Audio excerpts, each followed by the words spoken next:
कहानी की शुरुआत में हम यूएसए और रशिया के बीच चल रहे कोल्ड वॉर को देखते हैं, जिसके चलते रशिया की सोवियत यूनियन पेट्रियट नाम की एक सीक्रेट ऑर्गेनाइजेशन चला रही होती है, जिसमें काफी सारे साइंटिस्ट मिलकर डिफरेंट नेशनैलिटीज के लोगों के ऊपर एक्सपेरिमेंट्स करके उन्हें सुपर हीरो बना रहे होते हैं, ताकि वो सुपर हीरोज दुश्मनों से अपनी मातृभूमि की रक्षा कर सकें। हालांकि एक मिस्टीरियस एक्सप्लोजन के कारण उस लैब के साथ साथ उनका एक्सपेरिमेंट भी खत्म हो जाता है। इस हादसे के बाद से किसी को भी सुपर हीरो और उन्हें बनाने वाले साइंटिस्ट के बारे में कुछ पता नहीं होता कि आखिर वो सभी कहां और किधर चले गए। वेल, प्रेजेंट टाइम में रशियन आर्मी अपने नए रोबोट्स की टेस्टिंग कर रही होती है। इन रोबोट्स को चलाने के लिए किसी इंसान की जरूरत नहीं थी, क्योंकि ये बहुत ही एडवांस्ड एआई थे। सभी की टेस्टिंग अच्छी होती है, लेकिन अचानक वो रोबोट्स घूमते हैं और अपनी ही टीम के टैंक्स और हेलीकॉप्टर्स पर हमला शुरू कर देते हैं। इन रोबोट्स के खिलाफ आर्मी कुछ नहीं कर पाती और फिर देखते ही देखते रोबोट्स आर्मी की सभी व्हीकल्स को डिस्ट्रॉय कर देते हैं, जिसके बाद वो सभी जनरल्स और टेक्नीशियंस पर हमला करके उन्हें भी मार डालते हैं। तभी हमें पता चलता है कि इस हमले के पीछे डॉक्टर कुराटोव का हाथ है, जो कि बहुत सालों पहले पेट्रियट प्रोजेक्ट के साइंटिस्ट में से एक था। डॉक्टर कुराटोव के पास काफी सुपर पावर्स आ चुकी थी, जिनसे वो बिजली पैदा करके मशीनों को कंट्रोल कर सकता था। वो उन सभी रोबोट्स को कंट्रोल करके अपने साथ ले जाता है। कुछ समय के बाद मिनिस्ट्री ऑफ डिफेंस इस इंसिडेंट के बारे में जानकारी निकालने के लिए मीटिंग करती है, जहां मेजर जनरल निकोलाई सबको कोल्ड वॉर के दौरान हुई घटनाओं के बारे में बताते हैं कि 1940 में कुराटोव नाम का डॉक्टर पेट्रियट प्रोजेक्ट के टेक्नोलॉजीज डिपार्टमेंट में इंचार्ज था, जहां कुराटोव मॉड्यूल 1 नाम के एक ऐसे प्रोजेक्ट पर काम कर रहा था जिसमें एक रिमोट के द्वारा किसी भी व्हीकल को कंट्रोल किया जा सके, पर उसका एक्सपेरिमेंट फेल हो गया, जिसके कारण उसका प्रोजेक्ट बंद करवा दिया। इसके बाद कुराटोव पेट्रियट प्रोजेक्ट के हेड प्रोफेसर विक्टर से जेलस होने लगा, क्योंकि विक्टर का इंसानों को सुपर पावर बनाने वाला एक्सपेरिमेंट सफल हो गया था। इसलिए कुराटोव ने अपने पर्सनल एक्सपेरिमेंट के लिए विक्टर की रिसर्च को चुराने का फैसला किया। असल में वो विक्टर को पीछे करके खुद को एक ग्रेट साइंटिस्ट बनाना चाहता था। इस कारण कई लोग उसके शिकार बन गए, इसलिए कुराटोव को अरेस्ट कर लिया गया, लेकिन वो किसी तरह भाग निकला और अपनी लैब में छिप गया। जिसके बाद आर्मी उसकी लैब पर गई,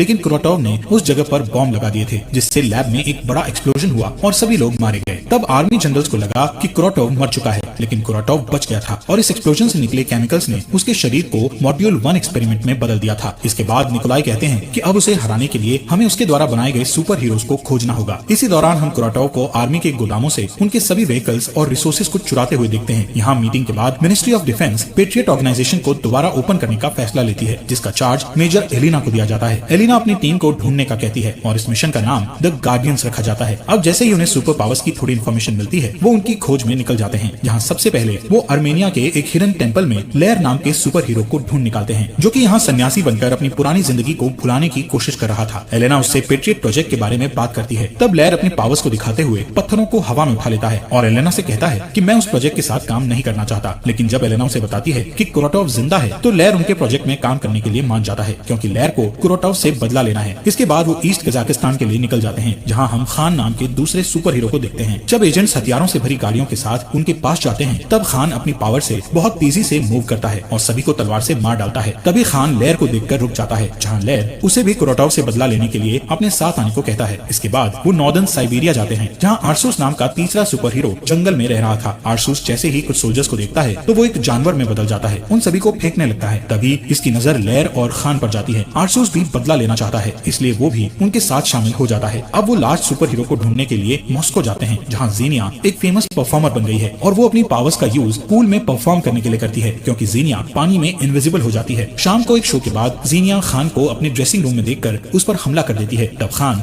फाइट को रोकने के लिए तेजी से मूव होकर दूसरी ओर खड़ा हो जाता है। इसके बाद वो जीनिया को याद दिलाता है कि वो उसका दोस्त है, पर जीनिया उस पर दोबारा अटैक करती है। तभी वहाँ लेयर आता है और जीनिया उस पर भी अटैक करती है। इस फाइट में लेयर जीतता है, क्योंकि उसी ने जीनिया को फाइट सिखाई थी। तभी आर्सूस वहाँ आता है और जीनिया को समझाता है कि हम सभी अपनी पावर्स के कारण पिछले 40 साल से जवान हैं। साथ ही कहता है कि भले ही तुम हमें याद ना करती हो, लेकिन तुम उस आदमी से बदला लेने के लिए हमारे साथ आ सकती हो, जिसने हमें ऐसा बनाया है। उसी दौरान हम कुराटोव को देखते हैं, जिसने अपनी क्लोन आर्मी को बना लिया होता है। वहीं सभी लोग अब पेट्रियट हेडक्वार्टर्स आ जाते हैं। जीनिया बताती है कि उसे सिर्फ 1978 के समय की मेमोरी याद है, जहां डॉक्टर्स ने उसे सेवास्टोपोल के पास देखा था, लेकिन उसकी पहचान कोई नहीं कर सका। उसे सिर्फ उसकी रिंग से अपना नाम पता चला, लेकिन डॉक्टर्स ने कहा था कि टाइम के साथ उसकी मेमोरी वापस आ जाएगी, लेकिन अभी तक ऐसा नहीं हुआ था। इसके बाद जीनिया ने नोटिस किया कि उसकी एज बढ़ नहीं रही है, इसलिए वो लोगों की नजर में आने से बचने के लिए ट्रैवल करने लगी। जीनिया अपनी पावर्स के बारे में बताती है कि वो पानी में इनविजिबल हो सकती है और किसी भी सिचुएशन के अकॉर्डिंग अपनी बॉडी के टेम्परेचर को कंट्रोल कर सकती है। इसी दौरान एलिना की टीम का एक ऑफिसर वहाँ आता है और उन्हें बताता है कि उन्होंने कुराटोव को एक कबाड़ खाने में नोटिस किया है और वो उस एरिया को अपने कमांड सेंटर की तरह यूज कर रहा है। इसके बाद सभी उस जगह पर पहुँचते हैं, जहाँ बारिश होते देख जीनिया खुश हो जाती है और पानी में भीग कर इनविजिबल हो जाती है। तभी उन्हें पता चलता है कि किसी ने उनके सिग्नल को जैम कर दिया है, इसलिए वो अब हेडक्वार्टर से कम्युनिकेट नहीं कर पाएंगे। अब वो चारों अलग अलग जगह से हमला करने के लिए एक दूसरे से अलग हो जाते हैं, जहाँ जीनिया बिना परवाह किए अंदर चली जाती है। यहाँ कुराटोव के गार्ड्स गार्ड्स के पास स्पेशल गॉगल्स होते हैं जिनसे उन्हें जीनिया का बॉडी टेम्परेचर दिखाई देता है, इसलिए वो तुरंत अपने स्पेशल वेपन से जीनिया को फ्रीज कर देते हैं। दूसरी ओर आरसूस और खान अपनी पावर से ज्यादा लोगों को मारने लगते हैं। जब खान चलना बंद करता है तब गार्ड उस पर पैरालाइज गार्ड से अटैक करके उसे रोक देता है। वहीं आरसूस को भी एक जाल में फंसाकर पकड़ लिया जाता है। इधर बिल्डिंग के अंदर लेयर अपनी बॉडी को पत्थरों से ढकने से पहले एक छोटा भूकंप लाता है और सभी गार्ड्स को मार देता है। तभी वहाँ कुरोटोव आता है और लेयर पर हमला करना शुरू कर देता है, लेकिन कुरोटोव को लेयर के अटैक से फर्क नहीं पड़ता है। कुरोटोव लेयर पर हावी हो जाता है और उसकी पीठ तोड़कर उसे घायल कर देता है। इसके बाद हम लेयर, खान और आरसूस को कुरोटोव की फोर्स फील्ड सेल में बंद देखते हैं, जहाँ कुरोटोव उनसे कहता है कि मैं तुम्हारी सभी पावर्स और खामियों को जानता हूँ, इसलिए मैंने अपने गार्ड्स को इस तरह के हथियार दिए हैं जिनसे वो तुम्हें पकड़ सके। यहाँ कुरोटोव उन लोगों को अपने साथ जुड़ने के लिए कहता है, पर आरसूस उसका साथ देने से साफ मना कर देता है, जिस पर कुरोटोव उन्हें सोचने के लिए 24 घंटे का समय देता है। तभी आरसूस अपने चाकू को कुरोटोव की ओर फेंकता है, लेकिन ये एक फोर्स फील्ड है, इसलिए उसका चाकू वहाँ से बाहर नहीं निकलता। इसके बाद कुरोटोव उन चुराए हुए टैंक्स को इकट्ठा करता है और पूरे शहर पर उनसे अटैक कर देता है। इस अटैक के बाद न्यूज पर बताया जाता है कि आर्मी के सभी टैंक्स को चोरों ने चुरा लिया है, साथ ही उनका स्पेस ट्रांसमीटर भी चुरा लिया गया है। इसके बाद वो बताते हैं कि एक गुमनाम दुश्मन मॉस्को की ओर अपनी आर्मी ले जा रहा है, जिस वजह से शहर के सभी लोग शहर छोड़कर भाग रहे हैं। यहाँ हमें पता चलता है कि कुरोटोव ने जनरल डोलगोव के साथ सौदा किया था कि अगर वो सुपर हीरो को उसके हवाले कर देगा तो वो किसी भी चीज को अपने कंट्रोल में नहीं लेगा, पर कुरोटोव डोलगोव की डील को भूलकर उसे मार डालता है। असल में कुरोटोव अपने मॉड्यूल 2 प्रोजेक्ट को शुरू करने वाला था, जिसमें कुरोटोव उस ट्रांसमीटर को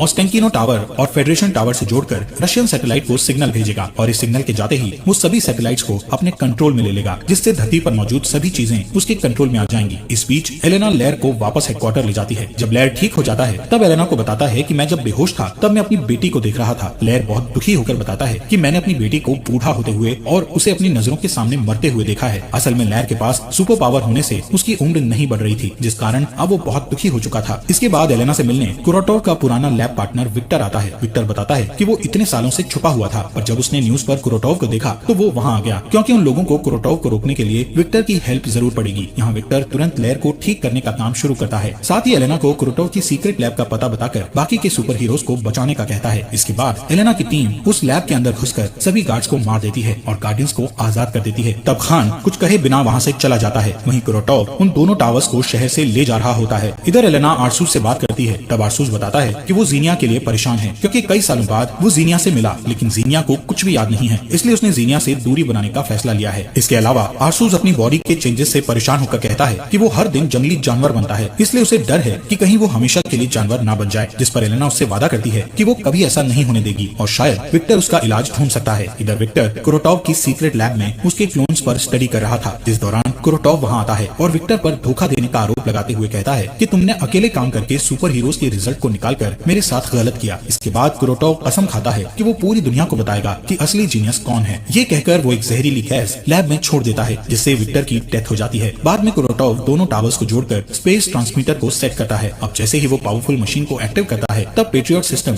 उसे डिटेक्ट करके कुरोटोव के प्लान को समझ जाता है, इसलिए उसे रोकने के लिए फाइटर प्लेन का एक ग्रुप भेजते हैं, जिस पर कुरोटोव आर्मी के चुराए रोबोट्स को फाइटर प्लेन के ऊपर गोली चलाने के लिए कहता है, जिस कारण सभी प्लेन बुरी तरह तबाह हो जाते हैं। दूसरी तरफ बिल्डिंग के ऊपर खान को देखते हैं। तब एलेना उससे उसकी परेशानी पूछती है, जिस पर खान बताता है कि उसका एक भाई था जो अच्छा फाइटर था और खान उसी की तरफ बनना चाहता था। फिर उसे कुरोटोव मिला जिसने उसे पावरफुल बना दिया, जिसके बाद खान ने अपने भाई को फाइट चैलेंज दिया, पर खान ने फाइट के दौरान अपना कंट्रोल खो दिया और अपने भाई को मार डाला। ये सुनकर एलेना उसके साथ सिंपैथाइज करते हुए याद दिलाती है कि अभी शहर को उसकी जरूरत है। इसके बाद सभी फिर से एक साथ होते हैं, जहाँ एलेना गार्डियंस को बताती है कि उन्होंने उनके लिए नए सूट्स और वेपन बनाए हैं। आरसूस को टारगेटिंग सिस्टम वाली एक तोप मिलती है। ये तोप आरसूस के नर्वस सिस्टम से जुड़ेगी और जहाँ भी आरसूस का एग्रेशन फोकस होगा तोप उसे अपना टारगेट बना लेगी। लेकिन इसके अलावा जब आरसूस पूरी तरह बीस्ट मोड में बदलेगा तब तोप फुल्ली ऑटोमेटिक हो जाएगी। वहीं खान का सूट उसे हर तरह के डैमेज से प्रोटेक्ट करेगा। इस सूट में बुलेट्स, ब्लेड्स के साथ साथ हर तरह के इंजेक्शन को रोकने की पावर होती है। अब लेयर के सूट को देखते हैं, जिसकी मदद से लेयर के पास हमेशा पत्थर मौजूद होंगे। साथ ही एक स्पेशल चाबुक देते हैं, जिससे लेयर अपनी इलेक्ट्रोमैग्नेटिक पावर को यूज करके दुश्मन को मार सकता है। वहीं जीनिया को उसका सूट दिखाते हैं, जिसे पहनने के बाद जीनिया कभी भी इनविजिबल हो सकती है। साथ ही वो किसी भी चीज को टच करके उसे भी इनविजिबल कर सकती है। इसके बाद चारों अपने नए हथियारों के साथ प्रैक्टिस करते हैं। स्टार्टिंग में उन्हें प्रॉब्लम्स आती है, लेकिन अच्छी ट्रेनिंग के बाद वो उन्हें कंट्रोल करना सीख जाते हैं। यहाँ कुरोटोव सिग्नल भेजने के लिए टावर्स को चार्ज कर रहा था, इसलिए गार्डियंस टीम के पास उसे रोकने के लिए सिर्फ एक ही घंटा होता है। टीम टावर की फोर्स फील्ड को डिस्ट्रॉय करने का मिशन बनाती है, जिसके कंप्लीट होने के बाद उन्हें जल्दी से भागना होगा, क्योंकि जल्द ही रॉकेट लॉन्चर्स पूरे मॉस्को को खत्म कर देंगे। इसके बाद लेयर सबवे टनल से कुरोटोव के एरिया में घुस जाता है और बड़ी आसानी से सभी गार्ड्स को मारने लगता है। दूसरी ओर आरसूस और जीनिया सड़कों पर खड़े पहरेदारों से फाइट करते हैं। जीनिया सभी को इनविजिबल होकर मारती है और आरसूस बीस्ट मोड में जाकर सबको मार डालता है। इसके बाद जीनिया मॉल में लेयर से मिलने के लिए आरसूस के ऊपर बैठकर जाती है। इधर खान प्लेन से टावर तक पहुंच जाता है, पर रोबोट्स उसके प्लेन पर अटैक करते हैं, इसलिए खान को प्लेन से कूदने में परेशानी आती है। दूसरी तरफ आरसूस, लेयर और जीनिया वहां से कुरोटोव के टावर तक पहुंचने के लिए एक बड़े पाइप को पार करना शुरू करते हैं, जिस दौरान गार्ड्स एक साथ उन तीनों पर गोलियां चलाने लगते हैं, जिससे आरसूस फिसल जाता है और लेयर ढाल बनाने के लिए अपनी चाबुक को एक्टिव करता है। तभी खान प्लेन से कूदता है और गोली चला रहे गार्ड्स को नीचे गिराकर मार डालता है। इस बीच कुरोटोव की लैब में एलेना को विक्टर मिलता है, जो कि जिंदा था, पर उसके पास ज्यादा समय नहीं बचा था। विक्टर एलेना को बताता है कि अगर सारे सुपर हीरोज अपनी पावर को एकजुट करेंगे तो उनकी पावर्स और भी बढ़ जाएगी, जिससे वो कुरोटोव को आसानी से मार सकेंगे। इसके बाद चारों गार्डियंस टावर में जाते हैं और कुछ गार्ड्स को मारने के बाद वो जनरेटर के पास पहुंच जाते हैं। तब जीनिया जनरेटर को अपनी बॉडी की गर्मी से शॉर्ट सर्किट करने के लिए पकड़ लेती है, जिससे जीनिया को बहुत तकलीफ होती है, पर वो टावर के चारों ओर फोर्स फील्ड को बंद करने में सक्सेसफुल हो जाती है। आरसू जीनिया को गिरने से ठीक पहले पकड़ लेता है। इसके बाद आर्मी उस टावर को डिस्ट्रॉय करके कुरोटोव को मारना चाहती है, लेकिन एलेना उन्हें इंतजार करने के लिए कहती है ताकि गार्डियंस को कुरोटोव से बदला लेने का चांस मिल सके। गार्डियंस कुरोटोव से लड़ने उसके पास जाते हैं, जहां कुरोटोव अपनी पावर से आरसूस की तोप और लेयर के चाबुक को आसानी से डिसेबल कर देता है। इसके बाद वो खान को भी पीटता है। तभी जीनिया इनविजिबल होकर उसे चकमा देती है और लेयर को छूकर उसे भी इनविजिबल बना देती है। इस तरह वो दोनों मिलकर चाबुक से कुरोटोव को पकड़ लेते हैं।